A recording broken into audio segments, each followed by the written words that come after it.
كل سنة وانتم طيبين، رمضان كريم. النهاردة معانا أول وصفة في الفطار.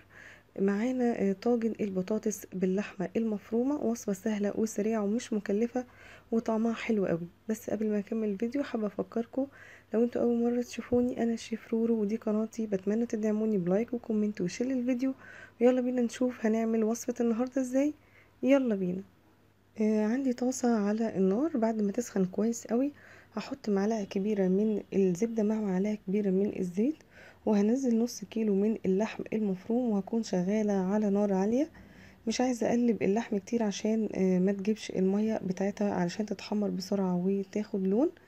وبعد كده هبتدي ان انا اقلب فيها من وقت للتاني لحد لما لون اللحمة يتغير معايا تماما، وكل ده هكون شغالة برضو على نار عالية. وانا شغاله وبعمل اللحمه عندي ميه، بعد ما غليت حطيت فيها 4 حبات متوسطه من البطاطس، قشرتهم وقطعتهم مكعبات وخليتهم يتسلقوا مع شويه ملح.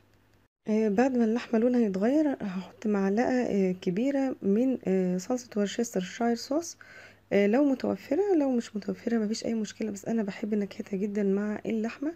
احط نص معلقه صغيره من الفلفل الاسود ومعلقه صغيره من الملح. هقلب كويس قوي، وهيكون معايا جزرتين كبار مبشورين، وكمان بصلة متوسطة متقطعة جوانح. هنزلهم على اللحمة وهقلبهم كويس قوي بالشكل اللي انتوا شايفينه ده. وهبتدي ان انا اهدي النار، هشتغل ما بين النار الهادية والنار الوسط، علشان انا عايزة البصل يدبل معايا شوية. بعد كده هحط معلقة صغيرة من القرفة. القرفة بتدي نكهة كويسة قوي مع اللحمة، وهقلب كويس مع اللحمة. ومعايا ايه كمان؟ معايا علبة من الطماطم. العلبة دي انا استخدمتها، دي عبارة عن طماطم متقشرة في عصير طماطم. طيب لو مش متوفرة ايه البديل بتاعها؟ فبديلها 3 حبات كبار من الطماطم يكونوا مبشورين. لو انتوا حابين تحطوا صلصة الطماطم مع الطماطم المبشورة مفيش اي مشكلة، ممكن تضيفوا معلقة كبيرة من الطماطم. انا بعد ما نزلت الطماطم حطيت ربع كوباية من المية علشان تفك معايا.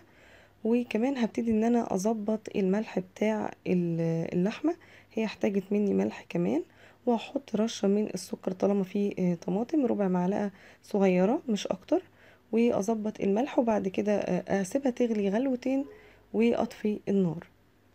واروح بقى اعمل البطاطس. بعد ما البطاطس اتسلقت كويس قوي حطيتها في البوله، طبعا هشتغل فيها طبعا وهي سخنه. وحطيت ربع معلقه صغيره من الفلفل الاسود، وربع معلقه صغيره من السبع بهارات. وكمان حطيت ملح، حوالي نص معلقه صغيره من الملح. ههرسها كويس قوي بالشكل اللي انتوا شايفينه ده. وهحط معاها معلقه كبيره من الزبده واقلبها كويس. طبعا البطاطس سخنه فهتسيح لي الزبده.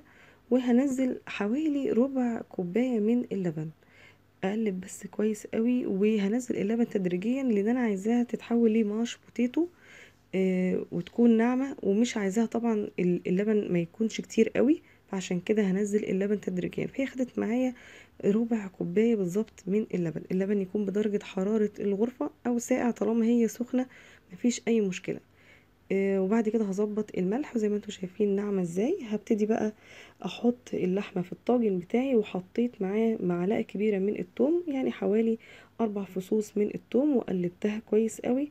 وهبتدي ان انا اضيف الماش بوتيتو اللي احنا عملناها على الطاجن بتاع اللحمه. انا بحب الطبقه بتاعه البطاطس تكون خفيفه، لو انتوا حابينها تكون اكتر من كده ممكن تزودوا البطاطس زي ما انتم حابين. فردت البطاطس كويس قوي، وبعد كده هحط جبنه رومي مبشور على الوش.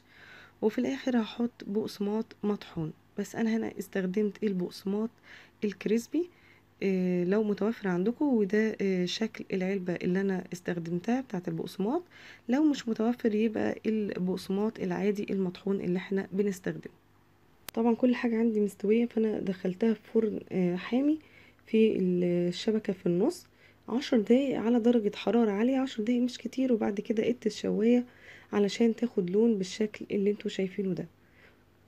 وزي ما انتوا شايفين وصفتنا سهلة وسريعة، ومش محتاجة ولا رز ولا مكرونة جنبيها. هي فيها البروتين النباتي والحيواني، طعمها حلو جدا وكمان خفيفة قوي. بتمنى ان كنتوا تجربوها وتكتبوا لي رأيكم في الكومنتات.